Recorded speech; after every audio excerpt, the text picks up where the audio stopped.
Boa noite, amados irmãos do Jardim dos Ipês. Vamos recomeçar então as nossas aulas de catequese renovada.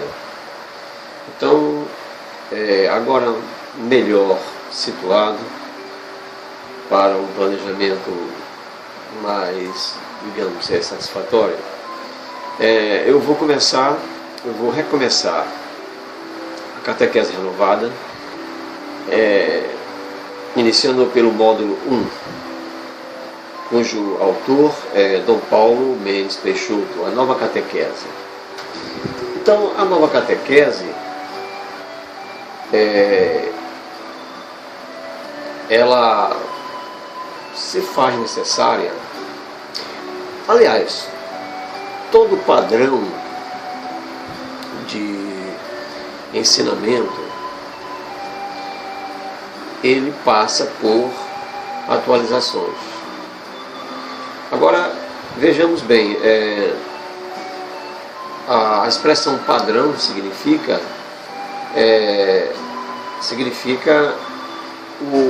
os dispositivos retos, corretos e de valores permanentes, padrão.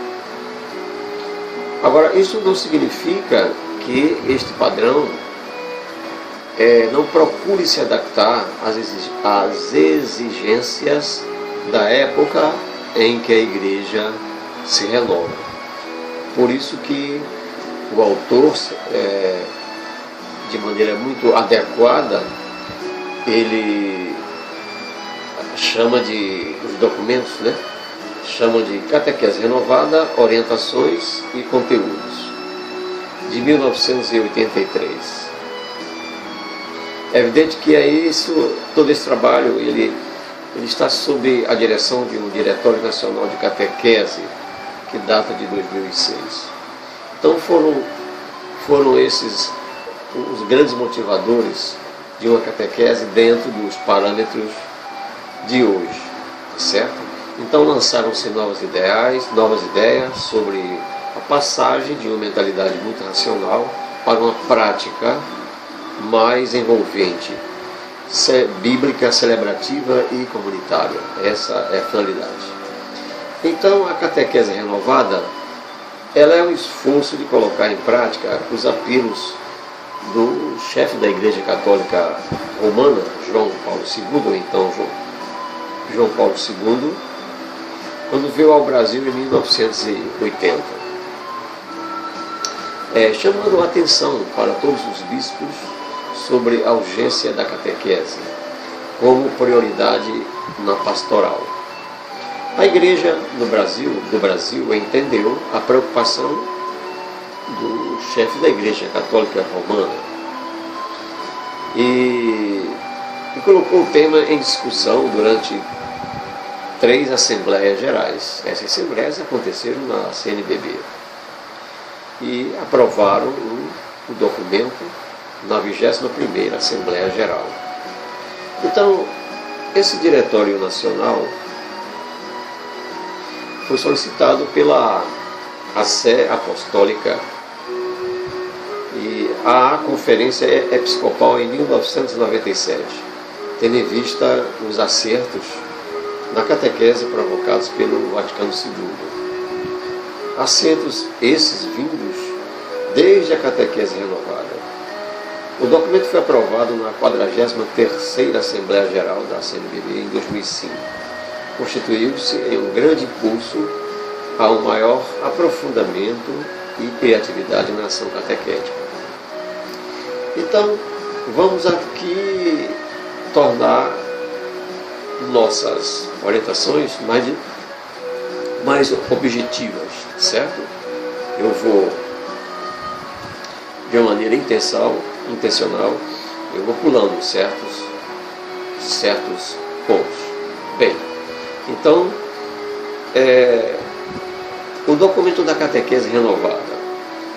A catequese no Brasil vai aos poucos confirmando a riqueza da sua história, construída com muito esforço e determinação por pessoas apaixonadas por Jesus Cristo. Com isso, a igreja continua exercendo o período de Jesus ao dizer aos apóstolos: ide pelo mundo, evangelizando, batizando e ensinando. Isso podemos conferir em Mateus, capítulo 28, 19 a 20. Então, vamos pensar um pouco sobre a riqueza da história, da sua história. A história, entendamos a história como os fatos verdadeiros ocorridos em nosso país desde a sua colonização, tá certo? Então, foram períodos, o período inicial, evidentemente, que o cenário em que os missionários encontraram o nosso país era totalmente diverso da realidade de hoje, tá certo? De lá para cá, houve evolução, tanto nos aspectos políticos, econômicos, como sociais. Então, daí justificar-se a expressão catequese renovada. Então, isso tudo foi a motivação para estes estudiosos publicarem o documento Catequese Renovada. E aí existe todo um trabalho de redação, como a estrutura do texto, a divisão, mostrando o contexto da realidade da Igreja do Brasil e uma cultura de eminência da pós-modernidade, um tempo já de queda dos fundamentos da fé cristã. João Paulo II tinha percebido isso e, de certa forma, fez uma forte provocação pastoral em todos os bispos brasileiros. Quer dizer, esse homem, chefe da igreja, ele já antevia que os fundamentos da fé cristã católica, ela passaria por mudanças sensíveis. E isso tudo ocorreu após o Concílio do Vaticano II. Eu me lembro ainda, jovem, né, quando no Brasil aqueles que pretendiam as mudanças de maneira mais célere, tá certo? Porque as mudanças históricas que envolvem os aspectos de natureza política, econômica, nós sempre vamos nos deparar com pessoas estudiosas ligadas ao assunto, né? Sempre vamos nos deparar com aquelas pessoas conservadoras e aquelas pessoas progressistas, tá certo? E entre esses dois extremos, nós vamos encontrar os moderados. Eu acredito que a posição moderada, na minha opinião, nos aponta para um caminho mais sensato. Porque o moderado, ele nem se fixa no passado e nem tampouco ele se apressa em provocar mudanças, certo? De maneira célere, a fim de que não se cause rupturas, não se cause incompreensões e dissensões. E, na verdade, eu vou citar um exemplo para vocês. Eu me lembro, eu não disse, eu era mais jovem e eu morava no Rio de Janeiro. E nos anos 60, eu era bem jovem mesmo, né? Eu lembro que naquela época os cânticos, né, entoados na Santa Igreja Católica, eles, por exemplo, tinham como instrumento fundamental o órgão, que na verdade ainda não o órgão é um instrumento musical sacro por excelência, né? Mas aí vieram os progressistas, né, que introduziram a bateria, instrumento de corda, tá certo? As composições tomaram uma melodia moderna. Na época eu me lembro que se falava na Jovem Guarda, os jovens, etc, etc. E então, em determinada missa, quando o grupo, o coral, aqueles jovens encarregados de executar os cânticos, né, e a igreja lotada, de repente causou um frenesi tão grande, assim como ocorre nessas grandes concentrações de duplas sertanejas, desses cantores que arrebanham multidões, né? Então aquele frenesi, e geralmente as meninas mais novas, né, foram assim tocadas por a palavra é essa mesmo, né, um frenesi, né, e de maneira que houve um verdadeiro tumulto, né? Pulavam os bancos da igreja e queriam se aproximar lá dos cantores sertanejos, rapazes jovens, né, cabeleiras crescidas, né, e naquele ritmo da Jovem Guarda, vamos dizer assim, né. Então certamente ali, e o padre, coitado, o padre que já era um padre já de meia idade, né, e ele muito preocupado, e ele dizia, parem, pelo amor de Deus, né. Então isso é um exemplo de que as mudanças, elas devem ocorrer. Eu pessoalmente não sou contra. Agora, desde que se observe, né, a fase de transição seja de maneira pensada, planejada, a fim de que não ocorram esses vexames, né? Mas acredito que já não é a realidade de hoje. Bom, então, na parte número 1 do documento, a igreja faz um relato histórico da catequese, com o título A Catequese e a Comunidade na História da Igreja. Mostra como a iniciação à fé e à vida de comunidade como uma imersão na cristandade, como instrução, como educação permanente para a comunhão e para a participação na comunidade. Quer dizer, então, são todas as etapas, né, que devem ser observadas, né. Na parte 2, mostra os princípios para uma catequese renovada. Fala da linguagem, da pedagogia, da revelação da fé, da missionariedade, da fidelidade a Deus, da unidade, das diversas dimensões da catequese, dos métodos, da formação e missão dos catequistas e de textos e manuais de catequese. Certo? Na parte 3 vai tocar em temas fundamentais para uma catequese renovada. Por isso, mostra a situação das pessoas, o desígnio da salvação, a verdade sobre Jesus Cristo, sobre a igreja, sobre o homem e sobre os compromissos próprios do cristão, especialmente seu engajamento nos diversos setores da sociedade. Por fim, na parte 4, fala da comunidade catequizada, então do itinerário, do caminho catequético de uma comunidade de fé e como formar uma comunidade que ainda não deu passos em sua vida cristã. Termina o documento, então, dizendo que a catequese é um processo permanente e indispensável para a educação da fé cristã.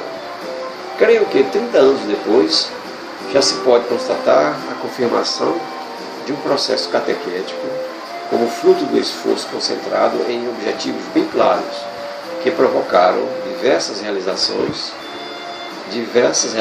na catequese. Basta olhar para a riqueza da literatura que temos e tantos eventos realizados nos últimos tempos. Então, assinado por Dom Paulo Mendes Peixoto. Então, nós poderemos fazer assim um breve resumo da catequese, ainda no módulo 1. As mudanças na história podem ajudar a revitalizar a catequese hoje. Do século I ao século V, a catequese era de iniciação à fé cristã, iniciação de fé e a vida de comunidade. Surge o catecumenato como iniciação na vida cristã. Os fundamentos eram a fé, a esperança, a caridade, palavras, celebrações e testemunho. É importante entender que a comunidade e a catequese caminhavam juntos.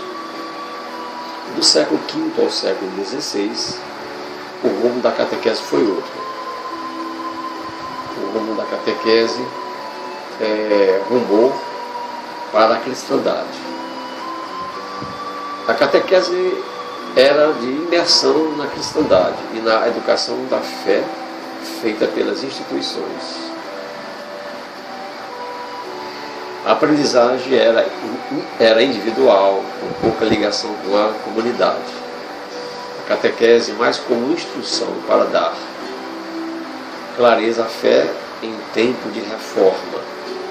Catequese centrada nos catecismos, contextos para o ensino. Houve grande influência do iluminismo e uma fé mais da razão. Então, iluminismo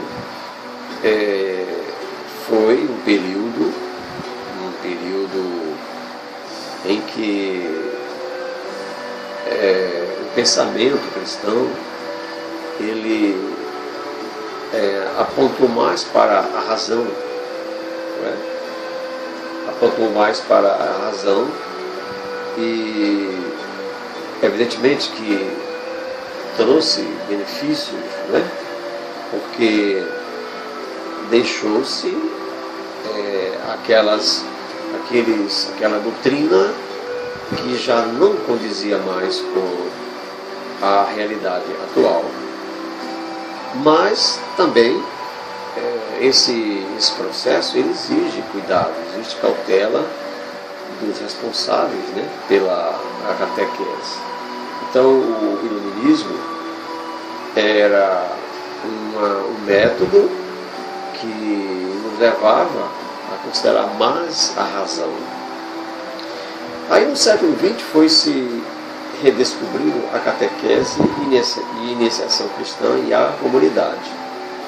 Surge na catequese mais comprometimento com a libertação. Houve esforço de renovação na catequese e a iniciação cristã e a comunidade. Então, sempre nesse processo, né, nomes se destacam, né, religiosos, clérigos, né, padres, bispos, né, se destacam através de seus esforços, de suas dedicações. Então, o documento se refere ao Monsenhor Álvaro Negromonte, que usou o método integral, ou seja, de formar cristãos íntegros. Olha, isso tem uma fundamental importância, porque o próprio significado da palavra integridade nos remete a uma ideia do homem na sua maturidade, tá certo? Ou ainda que ele não esteja nessa fase da maturidade, mas que ele seja preparado, sempre levando em conta os aspectos da integridade da sua formação, na ética, no comportamento, nos costumes, né? E isso tudo é uma riqueza incomensurável para a igreja. Então, não se pode perder esse foco, que é muito importante. Então surgiram também os institutos para a formação de dirigentes de catequese. Passou a unir fé e vida, dimensão pessoal e comunitária, instrução e educação. Então, muito importante, porque a fé sem a ação, né? A fé sem obras, né, como diz São Tiago, é morta. Então, por a fé circunscrita apenas aos aspectos teóricos, mas que não são praticados na vida cotidiana, a gente percebe facilmente que há um grande vácuo, né? Então, por exemplo, usando um exemplo mais simples, olha, se eu aprendo a noção de pecado, né? De pecado mortal, de pecados leves, de pecados graves, por exemplo, o mandamento da lei de Deus, não mandar, não matar, tá certo? Então, se o cristão ele recebeu a instrução catequética,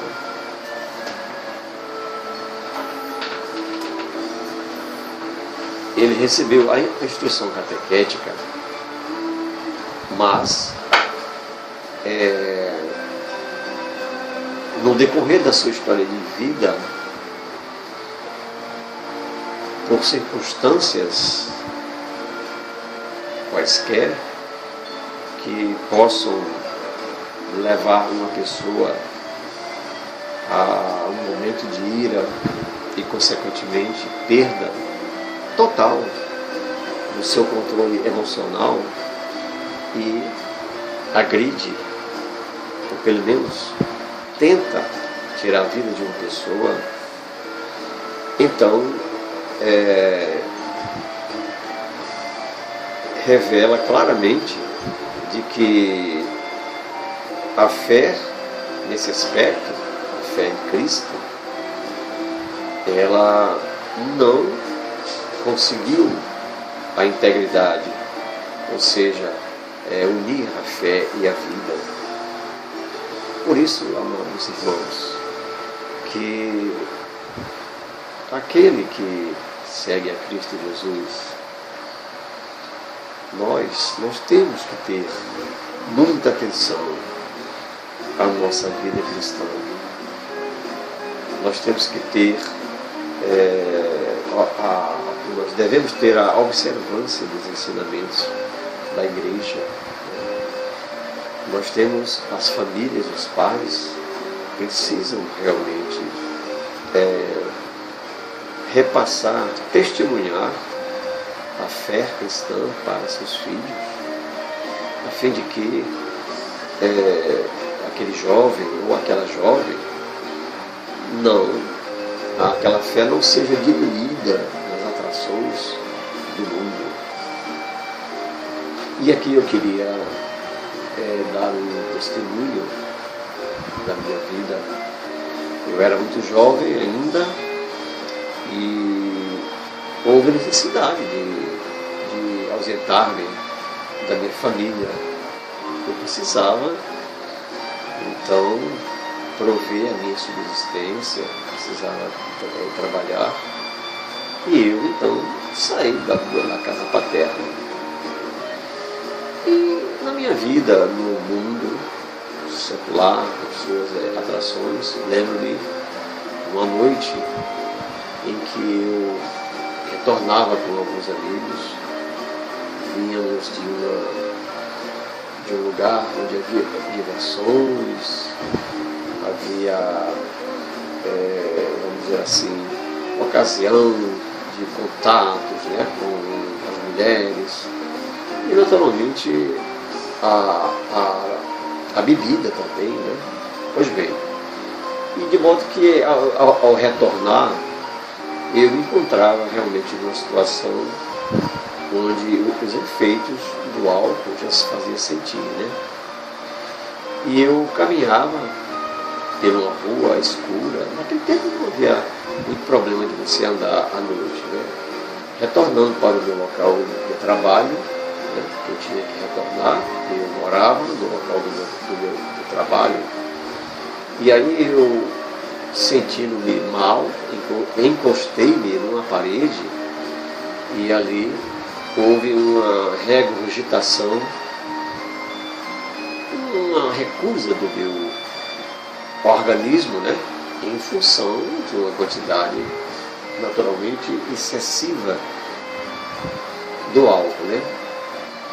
E naquele momento eu, encostado com minhas mãos na parede, eu lembrei-me, eu lembrava-me das instruções de meu velho pai, né? E naquele momento eu senti uma angústia muito grande, porque os ensinamentos do meu pai, o testemunho que meu pai nos legou, era de uma abstinência total ao álcool, né? E, no entanto, eu, seu filho, encontrava-me numa situação não muito boa, né? E aquilo causou uma enorme dor no meu coração. E retornei triste, né, no dia seguinte. Agora, como a vida é um processo contínuo, né? Então, após aquele dia, vem o outro dia e mais outro dia, e isso vai, de uma certa forma, vai nos distanciando de tais eventos. E aí vem as amizades, vem um grupo de amizades, né? De amigos que não estão em sintonia, né, com a vida cristã autêntica, né? E há o risco das recaídas, né? Portanto, irmãos, queridas jovens do Jardim dos Ipês, não se deixem levar por esses atrativos, né?